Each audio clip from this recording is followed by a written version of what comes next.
Hello and welcome. This is Corey from Bach Scholar. Thank you for joining me today. This is a video on Hanon.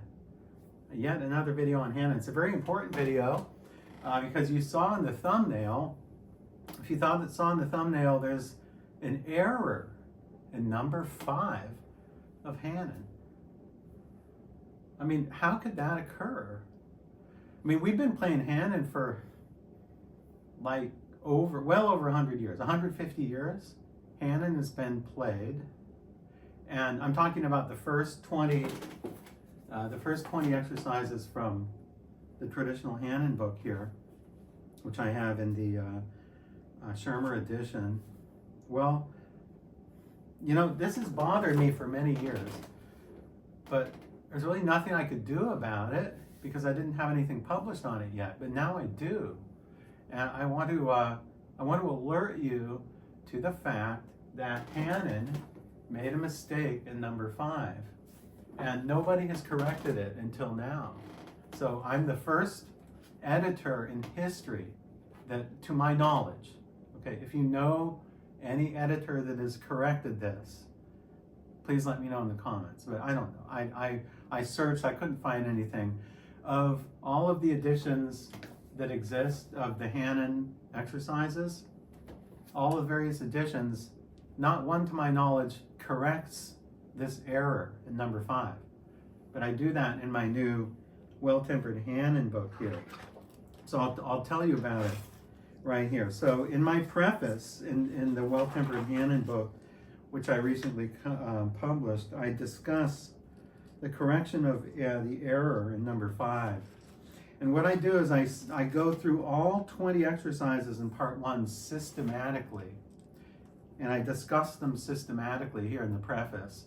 And I use logic and reasoning to come to the conclusion that there is definitely an error in number 5 that needs to be corrected. So just to let you know, one of the many benefits of this book is you finally get a correct version of exercise number 5, because it's incorrect in virtually every book to date. Now let me explain why. Let me say why there's an error here and what this means. Okay, so let's go to number 5. Exercise number 5 in part 1 goes like this.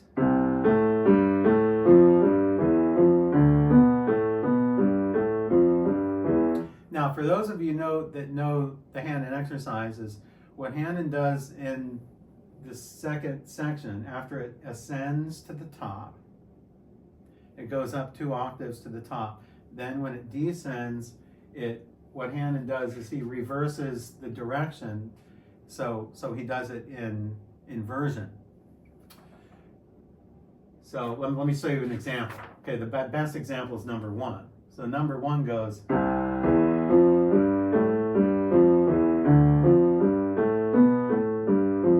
So you start on a note, you go up a third, and then you go stepwise up, and stepwise down, until you get to the next tone.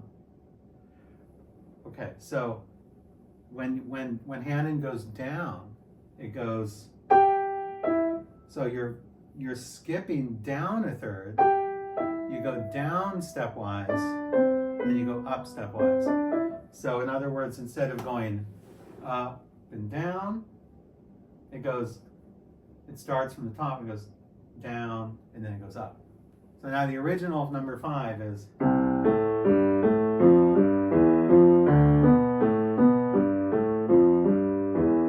Now that inverts. If you invert that, it inverts to this.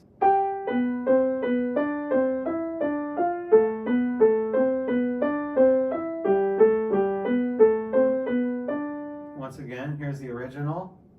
It goes up 6. And here's the inversion. It goes down 6. And then it goes up. But what does Hanon have? And I'm thinking Hanon probably just, Hanon probably just had a bad day, or he didn't look at it correctly or something. Or Hanon's editor and publisher overlooked it. So there's lots of ways that you can make a mistake and it's not detected. I don't think it was ever detected for some funny reason, because it's very obvious it's an error. If you know anything about music theory, you can compare. There's nothing that this cannot be derived from this. The correct way is this.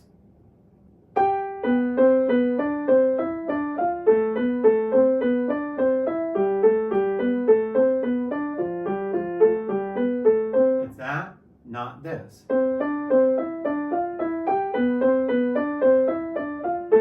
And that. They sound a little bit similar, but it is definitely an error.